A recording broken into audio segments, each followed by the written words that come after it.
ඔබටත් අද දවස දැනෙන්නේ කිසිම තේරුමක් නැති දවසක් වගේද? කිසිම වැඩක් කරන්න හිතෙන්නේ නැති මුළු ලෝකයම එපා වෙලා වගේ දැනෙන මොහොතක්ද මේ? බොහෝ දෙනෙක් හිතන්නේ මේක කම්මැලිකම කියලා. හැබැයි ඇත්තටම මේක කම්මැලිකම නෙවෙයි. මේ ඔබේ මනස ඔබට දෙන සංඥාවක්. ඔබ යන පාර වැරදි කියලා නැත්නම් ඔබ ඉන්නේ වැරදි තැනක කියලා. අද ටානි විෂන් තුලින් මම ඔබට කියලා දෙන්නේ මේ එපා වීම කියන හැඟීමෙන් මිදිලා නැවතත් ජවයකින් ඔබේ ඉලක්ක කරා යන්නේ කොහොමද කියලා. ඔබ ඉන්නේ අඳුරුම තැනක වුණත් එතනින් එළියට එන්න එක පියවරක් ඇති. අපි බලමු මේ පියවර මොකක්ද කියලා. පළවෙනි කාරණය.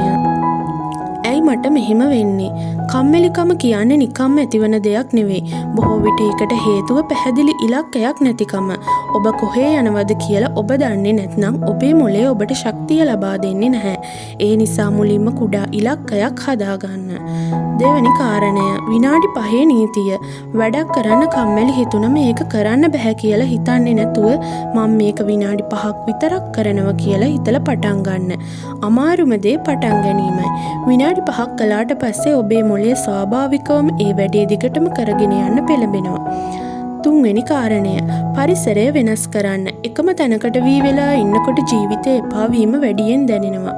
කාමරයෙන් එළියට යන්න, අවරශ්මියට නිරාවරණය වෙන්න, නැත්නම් පොඩි ඇවිදීමක යෙදෙන්න. ශරීරයේ චලනය වන විට මනසේ තියෙන අලස බව ඉබේම නැති වෙලා යනවා.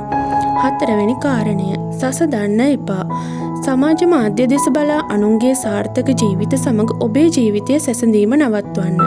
හැමෝටම වැටෙන කාලවල් තියෙනවා. අනුන්ගේ ගමන දෙස බලා ඔබේ ගමන ගැන කලකිරෙන්න එපා.